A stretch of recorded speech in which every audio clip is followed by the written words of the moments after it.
उत्तर प्रदेश में पंचायत चुनाव के लिए तैयारियां तेज हो चुकी हैं। दावेदार अपनी अपनी तैयारी कर रहे हैं। आज की इस वीडियो के माध्यम से आपको बताने जा रहे हैं कि ऐसे कौन कौन से दावेदार हैं जो पंचायत का चुनाव नहीं लड़ पाएंगे या फिर उनका नामांकन खारिज हो जाएगा।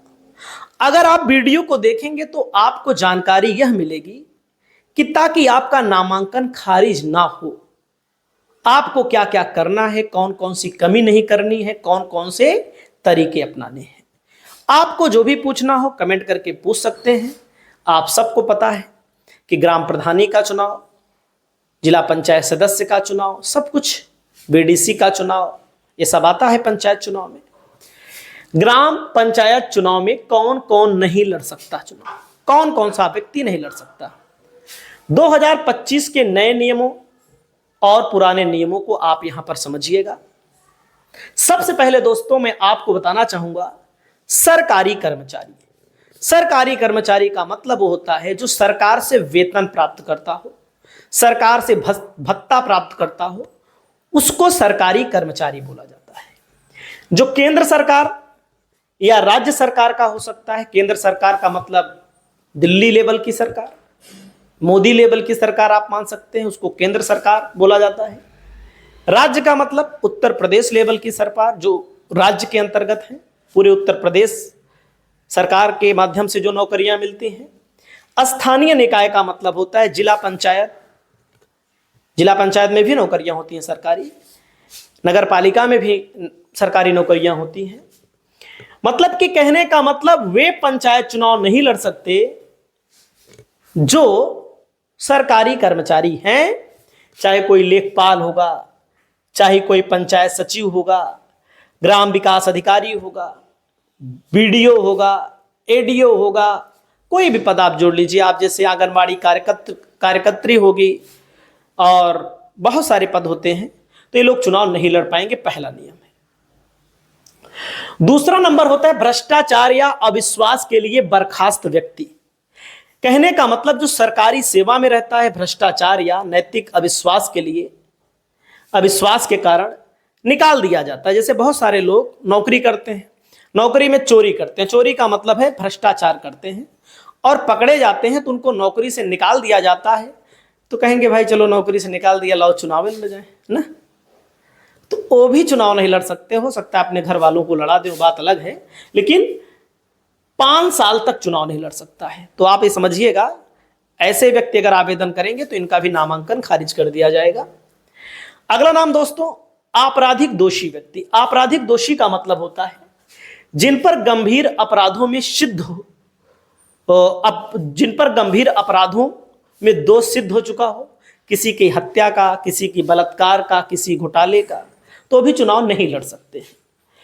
2 साल या उससे अधिक सजा हुई तो रिहाई के 6 साल तक अयोग्य रहेंगे। आप सबको पता है, जैसे विधानसभा में, सांसदी में आप लोग ज्यादा सुनते होंगे, ग्राम प्रधानी वगैरह में भी होता है। तो कहने का मतलब है कि अगर 2 साल से ज्यादा सजा हो गई तो 6 साल तक भी चुनाव नहीं लड़ सकते हैं। यह है आपराधिक दोषी का मामला। मानसिक रूप से अस्वस्थ या बहरे गूंगे, न्यायालय द्वारा माना जाता है। न्यायालय का सर्टिफिकेट अगर किसी के पास होगा, कोई मानसिक रूप से अस्वस्थ है, बहरा है, गूंगा है, ऐसा कोई नहीं, न्यायालय ने जब सर्टिफिकेट दिया हो तभी माना जाएगा। बहरे गूंगे व्यक्ति कुछ राज्यों में अयोग्य घोषित किए गए हैं, जैसे तमिलनाडु।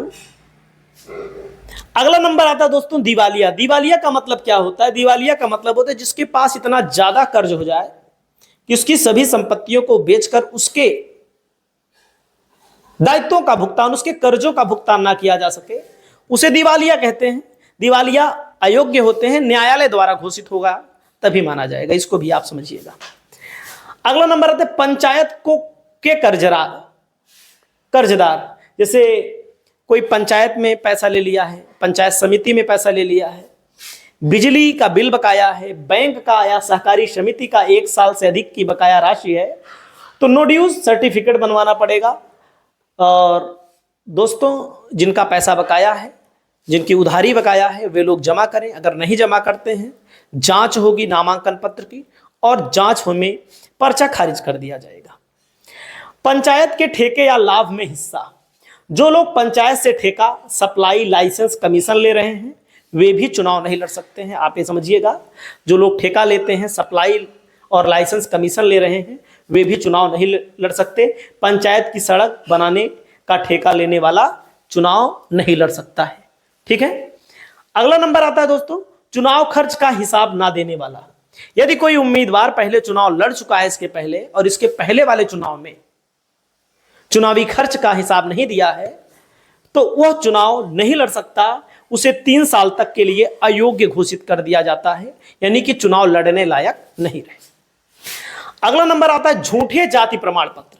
आप सबको पता है बहुत सारे लोग झूठे जाति प्रमाण पत्र बनवा लेते हैं, और झूठे जब जाति प्रमाण पत्र बनवा लेते हैं तो उससे क्या करते हैं, कोई जनरल का व्यक्ति है, जनरल का जो व्यक्ति है एससी का बनवा लिया, ओबीसी का बनवा लिया, एसटी का बनवा लिया, या ओबीसी वाला एससी एसटी का बनवा लिया, तो इससे लाभ भी लेते हैं बहुत सारे लोग। बहुत जगहों पर पकड़े जाते हैं बाद में, तो उनके ऊपर सजा भी होती है।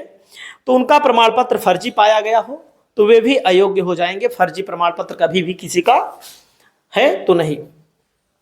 2 या 2 से अधिक बच्चे, यह कहीं कहीं लागू है, कहीं कहीं नहीं लागू है। जैसे गुजरात में लागू है, महाराष्ट्र में लागू है, हरियाणा में भी लागू है, राजस्थान में भी लागू है, तमिलनाडु में भी लागू है। तो कहने का मतलब है कुछ राज्यों में जैसे हरियाणा, राजस्थान, असम 2 या 2 से अधिक जीवित संतान वाले व्यक्ति पंचायत चुनाव नहीं लड़ सकते हैं। यह नियम उत्तर प्रदेश में नहीं लागू है, भविष्य में लागू हो सकता है।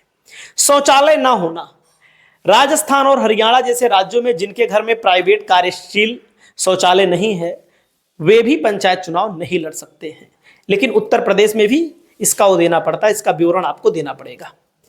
संसद विधानसभा के सदस्य जो पहले से सांसद हैं या विधायक हैं, कहें लाओ प्रधानी लड़ ले हमें, वे पंचायत का चुनाव नहीं लड़ सकते। जो वो ग्राम पंचायत चुनाव नहीं लड़ सकते जब तक इस्तीफा ना दे दें। मतलब कि जैसे एक होता है कि कोई विधायक है तो सांसदीय चुनाव लड़ लेता है, सांसदीय जीत जाता है तो विधायकी से इस्तीफा दे देता है, हार जाता है तो विधायक बना रहता है। लेकिन इसमें क्या नियम है, इसमें पहले इस्तीफा दो तब चुनाव लड़ो ना। अगला नियम है अन्य पंचायत में सदस्यता। जो पहले से किसी अन्य पंचायत ग्राम क्षेत्र में चुने गए हों, मतलब जो लोग पहले से किसी अन्य जगह पर चुने गए हों वे लोग भी नहीं लड़ सकते। कार्यकाल पूरा नहीं हुआ हो और दूसरी पंचायत से चुनाव नहीं लड़ सकते हैं। मतलब कार्यकाल पूरा नहीं हुआ हो, जैसे कहीं पर चुनाव हुआ तो कहीं पर और होने लगा, तो वो लोग पहले कार्यकाल पूरा करें फिर नाम उम कटवाएं तब। अब समझ सकते हैं कौन कौन से नियम है दोस्तों 2025 के लिए। 2 या 2 से अधिक बच्चे, घर में शौचालय होना चाहिए, शैक्षणिक योग्यता 10वां नियम आ सकता है लेकिन अभी नियम नहीं है।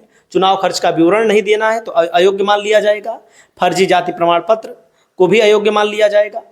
अन्य पंचायत सदस्य को भी अयोग्य मान लिया जाएगा। सुझाव है नामांकन से पहले नो ड्यूज सर्टिफिकेट, जाति प्रमाण पत्र, शिक्षा प्रमाण पत्र, मानसिक स्वास्थ्य प्रमाण पत्र यदि मांगा जाए। यदि अयोग्यता पर विवाद हो तो जिला निर्वाचन अधिकारी न्यायालय में आवेदन करें। निष्कर्ष के तौर पर आप समझ सकते हैं ग्राम पंचायत चुनाव में भाग लेने से वंचित लोग वे हैं जो कानूनी, नैतिक, आर्थिक, सामाजिक नियमों का उल्लंघन करते हैं। हर राज्य के नियम थोड़े अलग हो सकते हैं, इसलिए स्थानीय अधिनियम और अधिसूचना जरूर जांच ले। हर जगह पे के नियम अलग होते हैं। तो उत्तर प्रदेश में पंचायत चुनाव भी है 2027 के लिए सेमीफाइनल भी माना जा रहा है।